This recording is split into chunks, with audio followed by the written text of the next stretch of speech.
and welcome to this episode of the Northwood Podcast. I'm your host, Heath Jones. This podcast is recorded by me in my church, which is called Northwood Christian Church, the church that I pastor. And these episodes contain reflections on the Bible passages that we talk about in that church on Sundays. And so, if you like what you hear, you should perhaps come by for a visit. See us in person. I'd like to have a conversation. So if you live in Indianapolis or nearby, you can find us at 4550 Central Avenue, Indianapolis, Indiana. That's 4550 Central Avenue, Indianapolis, Indiana. Ours is a church that strives to live into what we talk about on Sundays, what we talk about in these sermons, in fact, much of which has to do with the ways God is calling us all to participate in the restorative healing work God is doing in our world. So if you are looking for ways to get involved in similar work, we'd love to hear from you. Please reach out and write to me at my email. It's Heath, Heath, at IndyNCC, that's INDYNCC.org. And that way you can correspond with me, we can have a discussion, or I might answer any questions that you might have. Or if you'd prefer a less direct mode of contact, as folks typically do nowadays, texts instead of calls and whatnot, you might peruse our website at your convenience. And it admittedly needs an update, but the information on there is good and updated and current, and it has information about our building, our tenants, our schedule, our tenant schedules.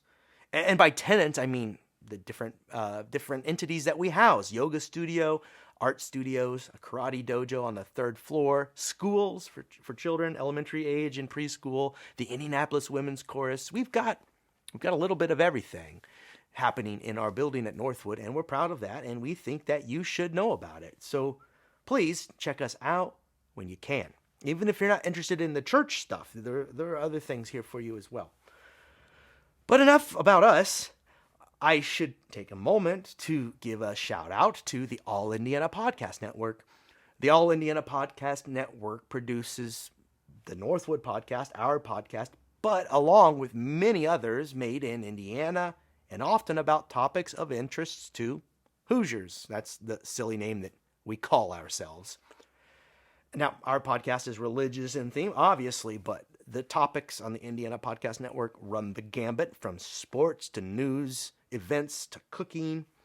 There really is something for everyone. So if this sounds like something you want to check out, if you listen to podcasts or just getting into them, you can do so by visiting www.wishtv.com/podcasts.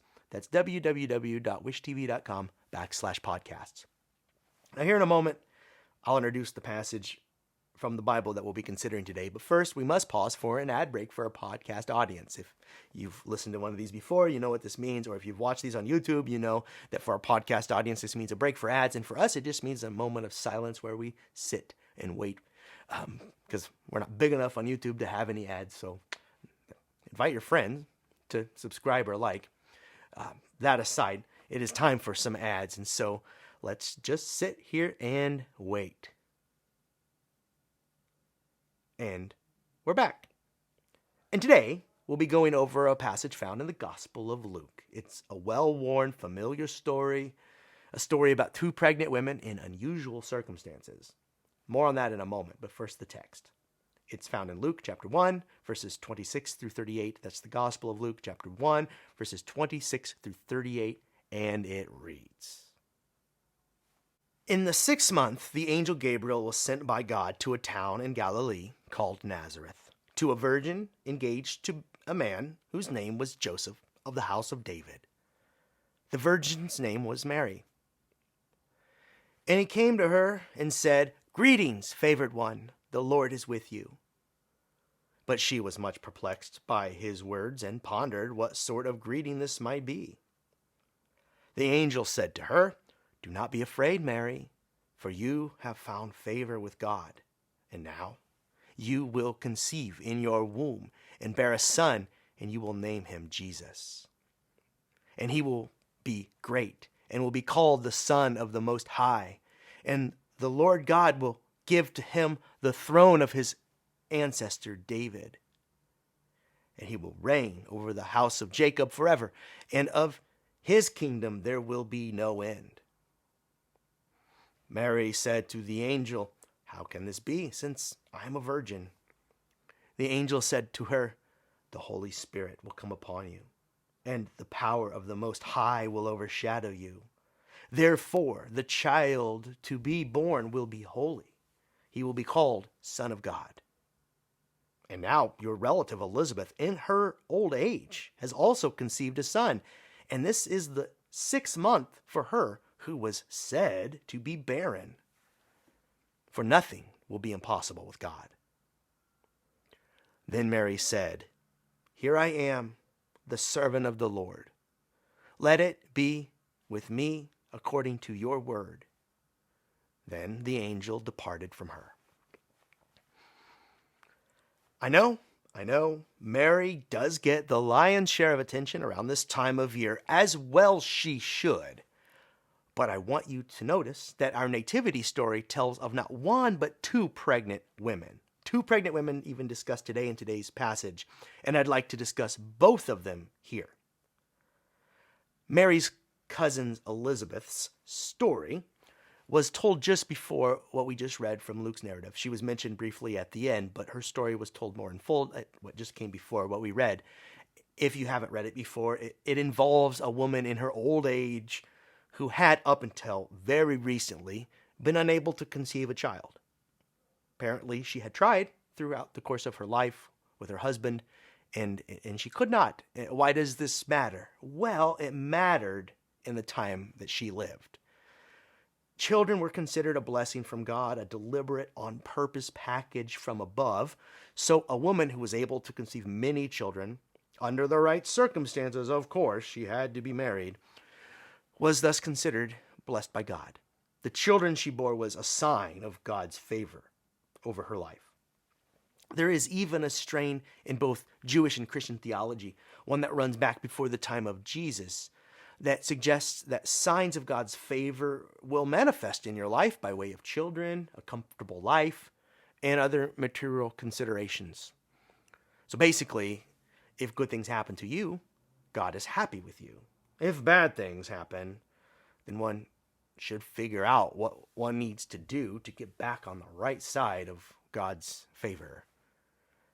This belief that I'm discussing here, commonly held, I've ran into it many times in my ministry, heard it preached from pulpits, read about it in books about Christianity. This belief is reflective in the narrative that we read itself, held by Elizabeth and her community, apparently. We didn't read that part today, but at the start of Elizabeth's story, which comes before the one we did read, we are told from the onset that she and her husband were, and I'm quoting here, righteous before God, living blamelessly according to all the commandments and regulations of the Lord. So she should be swimming in children, but alas, no children.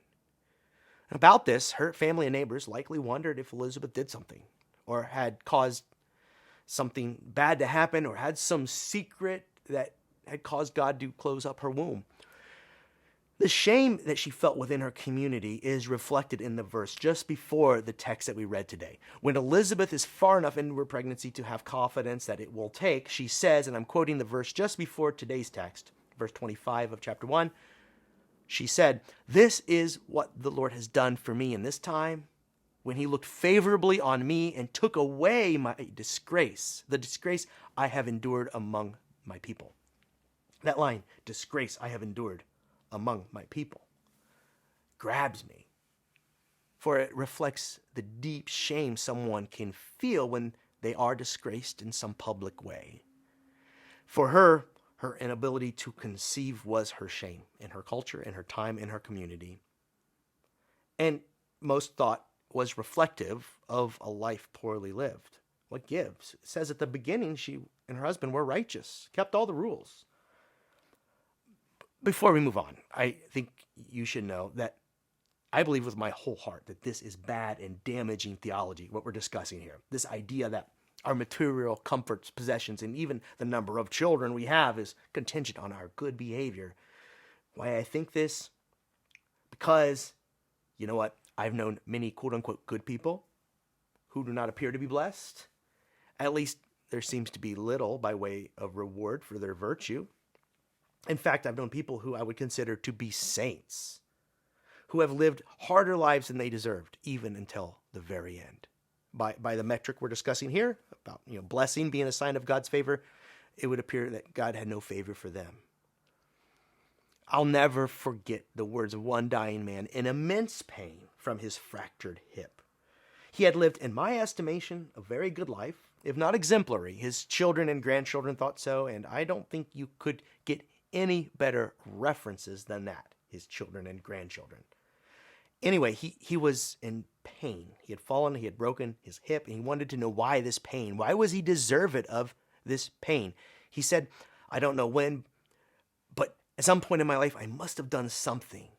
I don't know when this bad theology that we're talking about, this belief that the righteous are blessed and the wicked have only what they deserve. I don't know when that came into his mind and in his heart, but he believed it. And for him, the pain he was feeling was evidence of God's displeasure. He told me that he was racking his brain, trying to remember if there was something he had done, even when he was a child, that would make him worthy of such suffering. All I can say is, what a tragedy that a good man should die with those thoughts on his mind. Similarly, it was a tragedy that Elizabeth had to carry this undeserved shame of her barrenness. The beliefs that we hold about God really do matter, it seems. In the times that we're considering here, it was believed that Elizabeth's inability to have a child could be a sign of her moral failings. In fact, probably was a sign. And I'm sure her friends were polite about it when the question of children came up in those gossipy circles, but the subtext around her would probably go something like, I wonder what's going on with Elizabeth and her husband Zachariah. I've heard they've been trying to have a baby for years, but haven't been able to. Word is, she's barren. Barren. Now, there's a bleak word. If I said that a landscape was barren, you'd get the picture. Desolate. Void of life. Imagine what it may mean to call a woman that. Think of the implications. And Elizabeth considered herself to be barren. Imagine how lowly she must have regarded herself. Have you ever felt barren in this sense, void of life? Everything before you, your future, as seemingly empty, barren as Elizabeth's empty womb? What a shame that you should feel this way. Probably your feelings are undeserved. Even so, don't give up. When my dying congregant looked at me with his desperate questions, I told him what I believe. I told him that his suffering was not the result of anything he had done, except to fall and break his hip, but there's no shame in that. Rather, the result is from our very fallible and limited bodies. I told him what Jesus said about how it rains on the just and the unjust, rain being symbolic for blessing. In other words, God blesses us all, regardless of what we do. This is God's love, even love for those who cause harm in our world. I've seen it. Blessing fall on those who cause harm in our world. The love of God for us all, I guess. That's grace. And this seemed to comfort him. The thought that his suffering was not something he brought onto himself, as is often the case with the rest of us, this assumption that we bring it on ourselves. The question becomes, how will God help us in the immediate moment, through the pain and onto what's next? I told him, you did not cause this, but God meets us in the middle of it. And you weren't there, but I can tell you with confidence, God did show up for my dying congregant and held him and us. But this is not new. God has always held God's children and seen them through their suffering. And here God held Elizabeth through it, and then called her unexpected life in her belly a blessing, and called it in an unexpected time. She became pregnant against all odds. She found life. She was no longer considered to be barren, but here's the thing. In God's eyes, she never was. But as I said from the onset of this talk, there are 2 pregnant women in the story, and the reading that we did at the onset had to do mostly with the second one, with Mary, mother of Jesus, each approaching the prospect of pregnancy from different circumstances. Elizabeth's circumstances and Mary's different. If Elizabeth's problem was that she wasn't pregnant enough, or barren, as we've been saying, Mary's problem is that she's entirely too pregnant and at the wrong time, at least from her perspective, as well as the perspective of her community. If Elizabeth's problem was that she was perceived to be barren, Mary's problem is that she's got way too much going on, both in her belly and in life in general. Imagine the world from her perspective. She's swimming in the same waters as her cousin Elizabeth, with all of the ways and practices of her time, with all of the judgments and expectations. She was expected to demonstrate her worthiness before her community and God by getting married and having lots of children as evidence of God's blessing for her. But now it's all turned upside down. She's pregnant, and she's not supposed to be. She's engaged to be married, but now that decision seems in limbo. What we know from what comes next in the narrative is, that Mary finds herself at the beginning here of a grand journey, one that will involve heartache but joy, sorrow but gladness, and ultimately an entirely new hope for the world, new possibilities opened up by the life and death of her son, the one growing inside her, the one that will come as a result of this announcement. But all of that is in the future. All she knows from her perspective is that she did not ask for the life growing in her belly. She did not ask for the tumultuous life that would follow her, unpredictable, at times uncertain, at times scary. That's the life that she would have as she continued to walk alongside her son, Jesus. I'm sure if she could, she'd have dialed up something different for herself, at least initially, if she were given the full picture. I mean, we all know that hindsight is 20/20. We know that. And in the grander scheme of things, these events, we know these events in Mary's life were but the beginnings of a new thing God was doing. But as I keep harping on about, from Mary's perspective, in that moment when she got the news, this is disaster. Her life is over. And the angel who brought the message, Gabriel was the name, seemed to know that this message would unsettle or even frighten Mary. So the angel's introductory words tip the hand a bit, words that seem to be meant to help assuage Mary's anxieties about what is about to happen with her. And here is the message, quoting from verses 28 through 30. And he came to her and said, "Greetings, favored one. The Lord is with you." But she was much perplexed by his words and pondered what sort of greeting this might be. And the angel said to her, "Do not be afraid, Mary, for you have found favor with God." Do not be afraid.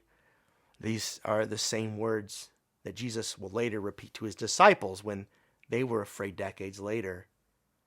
But his mom learned it first, how to face her fears and the uncertainty and the confusion and to proceed forward. But in the immediate moment when fear has you in its grips, what one needs to know is if there is a way out of the situation that gives rise to fear.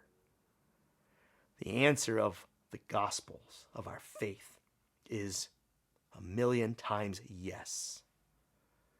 There is hope in the face of fear. When your life is turned on its head, as Mary's was, all can seem lost. Unless there is a truthful voice speaking into your life, reminding you that God will continue to call us to life, even in the most dire of circumstances. The truthful voice that spoke to Mary was the angel Gabriel's, and he painted a future for her, a picture of a future for her child's life, one beyond what she could have hoped. She is told that he will be one empowered by God to liberate the people.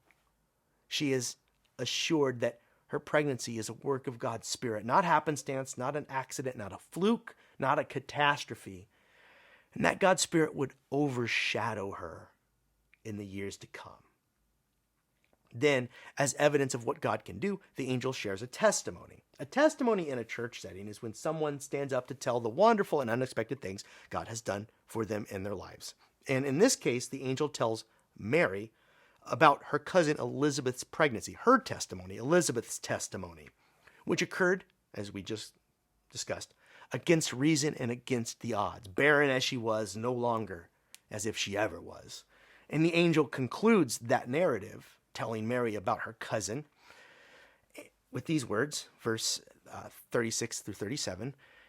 And now, says the angel, your relative Elizabeth is in her old age and has conceived a son, and this is the 6th month for her who was said to be barren, for nothing will be impossible with God. By this testimony of her cousin's life and joy, Mary is convinced that she can trust God. She can trust in the one who brings this message too, whatever may fall. So she answers with the now iconic lines. Verse 38, then Mary said, here am I, the servant of the Lord. Let it be with me according to your word. Then the angel departed from her. 2 pregnant women, 2 powerful testimonies. Elizabeth's testimony teaching us that even when we are allegedly barren, we aren't. Not really. For one, our worth is not bound to what we do, how many children we have, or our social position. But for seconds, and here is the most important point, even if your life is in fact barren, God will call life from those places too. Your life can be seen as the empty womb, ready to receive life. Nothing will be impossible for God, who called us and all creation into being. Of course not. So if you feel as though your life is empty, void of life, wait for it. Elizabeth's testimony is meant to give us hope. Her story is meant to help us consider those barren places in our own lives and to trust that God may well plant in us seeds of life. God's Spirit was with Elizabeth. God's Spirit was with Mary. God's Spirit is with you too. 2 pregnant women, 2 powerful testimonies. Mary's testimony teaches us that even when life is chaotic, unpredictable, and unpleasant, we need not be afraid. Nothing will be impossible with God. Even your own circumstance has a way out of it. And if that way out is through it, then let our word echo Mary's when she said, here I am, the servant of the Lord. Let it be with me according to your word. And you will find your own words when the time comes. But what I want us to see is that no matter whose story we consider, Elizabeth's and her barrenness and Mary's with her confusion and calamity, God is faithful and calls us to life. If your circumstance seems barren, void of life, void of hope, options, a way forward, know this. We serve a God who calls life from even the most barren of places. Water from a rock, as the story goes way back in Exodus, or water into wine. Or 5 loaves into 2 fish, Jesus somehow able to feed a multitude. Or just take today's story as an example. A woman who had thought she was barren, but discovered that she was full of life. Or if you relate more to Mary's testimony, I want you to see that God is calling life, saving the lost, even in the midst of this confusion in life. Just as Mary's head must have been spinning, reeling at the news she received, our heads are spinning perpetually, it seems, at the news that we read about or watch on TV. Mary felt as though she were entering a whirlwind, or had been forced into a whirlwind rather.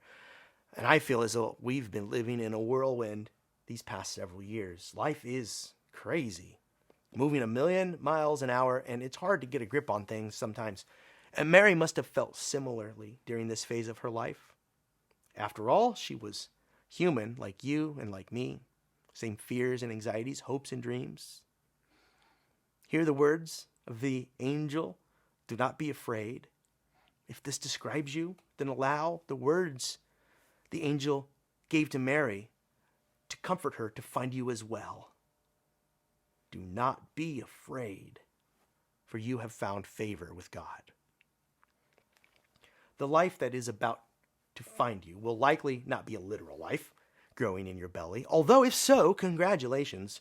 But more realistically, the life that will find you will be,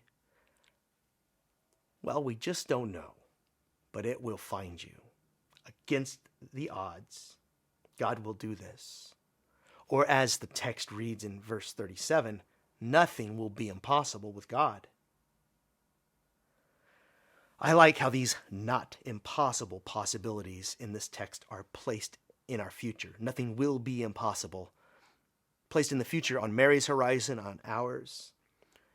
This is a forward-looking, hopeful perspective.